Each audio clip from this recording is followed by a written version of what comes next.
What is up, YouTube fam? Robbie here, and today we are back with a video talking about, I think, a crippling mental issue that it works with a lot of amateurs across the disc golf sport. I'm not even just going to say beginners, because I think that this very much goes beyond lots of beginners and anyone who has ever played a competitive round of disc golf.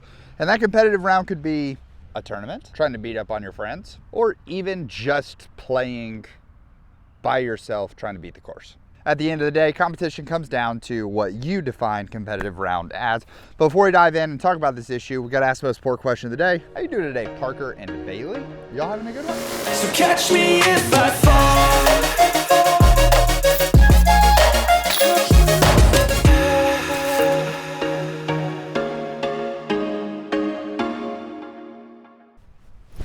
All right.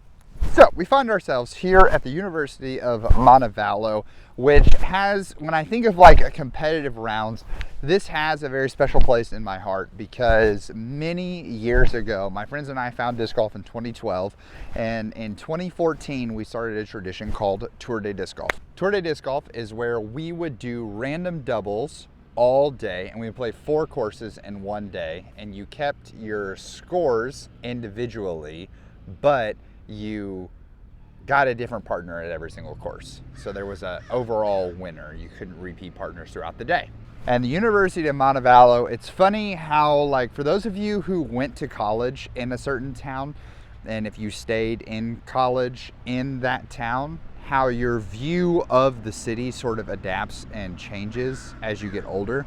Because I remember when we were college students, this felt like it was just like light years away from where we went to school, and then now I live like 10 minutes away from my college campus, and this is just like a super normal drive to come down here and play. But as you can imagine, playing doubles all day with a bunch of folks, 4 courses one day, driving around town, we were fighting daylight. So we usually were out here at like 7:30 in the morning.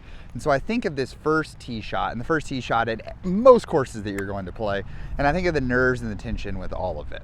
I think if I were to relate where I feel this most currently, there are 2 settings that often push this like nervousness of a tee shot, and that is when I play tournaments. Always hole 1, that first tee shot, whether I'm playing actual hole 1 or but just first tee shot of the day for the tournament, always has some nerves to it. And then second, anytime that I throw my first shot of the week on a foundation disc golf video, because whenever I'm up there playing with them, I'm always like, man, their comments seem to really like trashing on old Robbie sometimes. So I better make sure that I don't embarrass myself and throw a bad shot. Which brings me to the main problem, or the mental problem that I think so many folks have. And my friend Wes actually verbalized this problem. And I know that a lot of people have felt this before, but I think Wes put it together in a very succinct phrase that a lot of you are instantly going to be able to connect with. And it's funny because you look at this tee shot, and this tee shot really isn't anything crazy. It's just a straight shot, wide open hyzer, going right at the basket. So we're gonna go with a couple different options. Get loose, get the body going.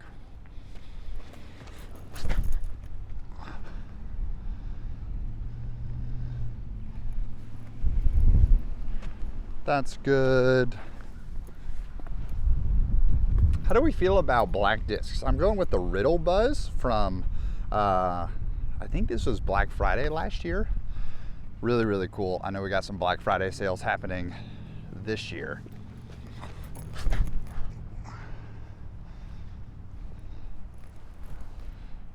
Oh, that would have been cool. A little ace to start off the day. And then Zone SS, ESP, been loving this.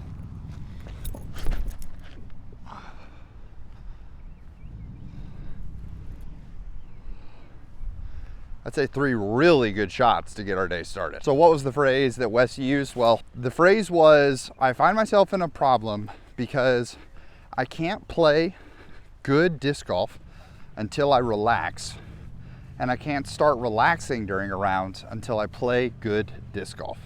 You can see the the struggle of that, because they're both dependent on one another, but it seems that neither can exist without the other. So goal of the day is commit on putts and push through the chains and not splash through. It's been a minute since I've been here. I don't know when they got the new basket upgrades. When did we get disc catchers? We pulled the first two to the right, second one, third one, I didn't commit. Maybe that's what we're doing tomorrow. So we're doing some practice putting, getting the old juices loose. Well, I don't think it mattered too much because apparently I messed up the recording. But hole 2, we just threw a little forehand. Wanted to go with something. It's a tricky little distance because, see, I like that commitment. But I mean, I like the power. I guess I don't really like the commitment because I'm not letting it actually carry. It's like early releasing out of my hand. But this is always a unique one because the distance of the hole says putter, but the shot shape certainly opens up for something that's a little faster. Like for instance, this is Halo Destroyer that I threw on the same line. So because it's faster, it gets like a big flare skip. This was Felon 9-speed that gets there, and then even the Quake, probably a little off camera. So Wes throws out this description, and now that there was a body to the problem that I have seen once again plague so many different players throughout the game, I started thinking, how do I solve this? How do I figure this out? As if I was some like disc golf sage that was gonna be able to find the wisdom that no other coach had found in the past. And I spent quite a few weeks really thinking about it and trying to hone it in on what was the real issue here. Like, did these two actually lean on one another, or was one more important than the other? And I think where I landed is that they do feel equally important, and they do somewhat rely on one another. But it wasn't until I brought it up on In the Bag, and then a listener actually emailed in and gave what I thought was a very, very meaningful response. A little inside. Yeah. I think this tree is leaning more and more than it has in the past. How much longer you got for me, little buddy?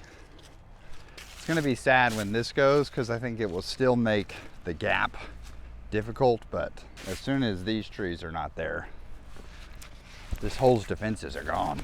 So shout out to Ed Speidel, S-P-E-I-D-E-L, who emailed customer support at Foundation, and Jason got the email over to me and Brad. And if you guys ever want to contact us, you can always email me at my channel name, RobbieCDiscGolf@gmail.com, if you want to ask a question, or customer support at Foundation. Also totally valid in getting that question over to me. See, that's the committed putt that we're looking for. That's the putt that we know we're capable of. 1, 2, 3, 4, 6, 7, 28, 29, 30, 31. And I got big old feet. So that was either almost exactly circle's edge or just outside the circle. We banged 2 of them back to back. We got the putt in there, Crawford. Just throw it. So Ed mentioned that he had the similar issue, the similar thought, and something that he had noticed was that when he was focused on playing really good golf, that his mind focused very inward and very much on his body. Was his body in the right positions? Was he turning his head too much? Was he staying too tight, staying too rigid? Everything became, in his words, small, and really focused in on just the physical capabilities of the body. And that when he was able to play great golf, he was not focused so much on his body. He was focused on seeing the disc fly, watching the disc fly, what lines could the disc do, and putting them on those, rather than the inward or minimal focus of the body and what it can do, and getting like almost thinking about the game inside of the tee box, because that's the framework our body stands in, as opposed to the larger picture of what's beyond the tee box, and even some days beyond our control. And I thought, Ed, that's like super profound, man, because we so often, lots of folks have put in effort, put in work on their form. They've done something to help modify it. And if we get too focused on the inward pieces, then we're stressed out. We're honed in too small, too tight. And what if we had the opportunity to just go brain off and see the disc fly? Here, I'm like, all right, I want to throw this on a little bit of hyzer and watch it just stand up through that gap. So we grab Precious Child.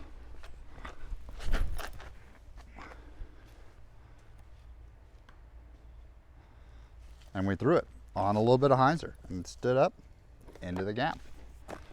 We'll go more hyzer with the polecat.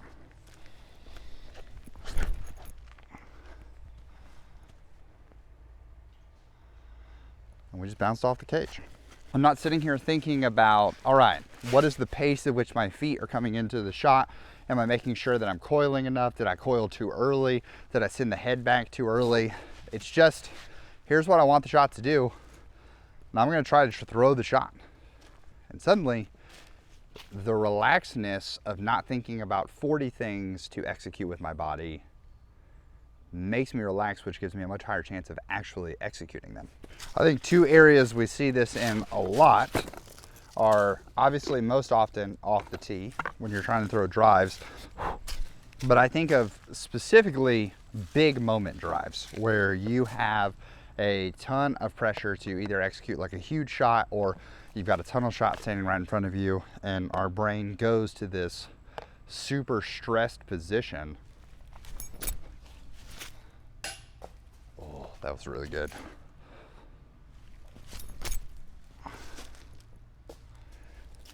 Second one was also good, just a little too much power. Here. Oh, you hit the correct. I thought maybe the polecat had hit the cage on the, I thought the polecat had hit the cage on the short basket. No, we almost aced the basket we were actually going for. That's crazy. That's crazy. But I also think of it on putting. I think about when you are worried about the strokes you're gonna lose if you miss the putt or things like that, it tightens the body once again, causing you not to relax. Which brings us to the point of, when's the last time you just tried to go brain off and just play the game of disc golf? Just get out there, pick your line, decide on your line, and just brain off, just throw and putt. Like here, the safe play because of the road is to step up and just go forehand over the road. Get a little flare skip off the road, and boom, you park next to the basket. But the fun shot, and the shot that I probably should throw to become a better player, is to grab fairway driver, because we're going uphill, and just brain off.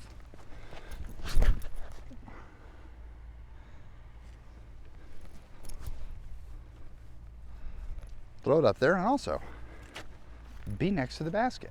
Don't be stressed about if you don't get a hold of it, it's gonna sail OB because you're just like gonna fade in. Don't be afraid about grip locking it. Just brain off, throw the shot. Feel comfortable with the form, throw the shot. I told you guys my two moments that I most often feel this like conundrum inside of my soul when it comes to playing the game. And one of those is when I'm up there filming with Foundation. Well, I'm up there at the time that I'm filming this. I'm actually up there next week filming, so you guys will see, hopefully through the month of December, some of those videos coming together, because I've got a really fun one, like a draft battle that I think we're gonna do. But the Foundation guys will not see these until after I've had the trip. I think that's my like subtle goal while I'm up there, is that I am gonna try to go brain off and just enjoy it. Throw the discs, have a good time. And I really wonder, if I'm going to end up playing really good golf or bad golf. But I hope that regardless, I play more enjoyed golf, which at the end of the day, if I'm only chasing scores, I think that there will be a moment where no score is good enough, very similar to the distance drug of when you throw far enough, that's never enough when you start chasing distance. But we got to enjoy the game. We got to enjoy coming back to it, because I think when I'm not enjoying it, you guys can feel it on the camera, and it's just not as fun to watch. We feel this in lots of the channels that just do entertainment, right? If they're not enjoying it, it's not as fun to watch. But when they're having a good time, they're laughing, they're cutting up, you can feel yourself smiling along as you're watching the video. And I think that's what I want to bring to you guys again, because I wonder if we've lost it a little bit. So from downtown, here we go. Oh, that was fine. That one we didn't follow through with the hand, but that's fine. We popped the first one. I liked the pop of the first one a lot. It was committed. We actually, that's crazy that the Felon rolled as much as it did, because it crashed into that hill on the front side and then ended up leaving me like a 20-footer on the backside into the headwind. Yeah. So for those of you out there with the problem of I can't play good disc golf until I relax, and I can't relax until I play good disc golf, I'm not telling you that in your next sanctioned tournament you need just to go brain off and do the thing.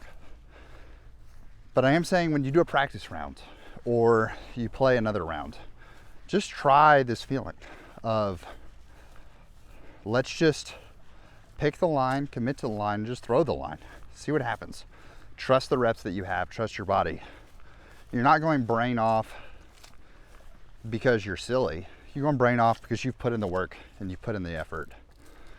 So trust the results of your hard work. This is such a hard hole to get a like clean birdie look on.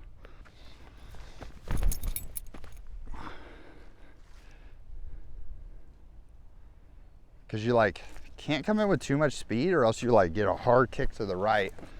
But you kind of have to come in with some speed and some gusto to go straight, because really you're trying to sail straight over the short basket. Like here, we had to hit a barn. We had to hit a barn to dig and get into the ground, or else we was in trouble.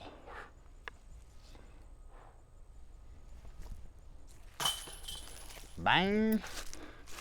So that's gonna wrap it up for today's video. I know this like seems really simple in concept, but I truly do believe this is a concept that is really plaguing a lot of folks, a lot of amateurs out there trying to improve your game, and I hope this is helpful. Thank you to Ed for reaching out, and to the countless number of people who trust me to help them improve their game. I am so grateful that you guys watch and continue to support, and I hope that you can find the relaxation that you're looking for.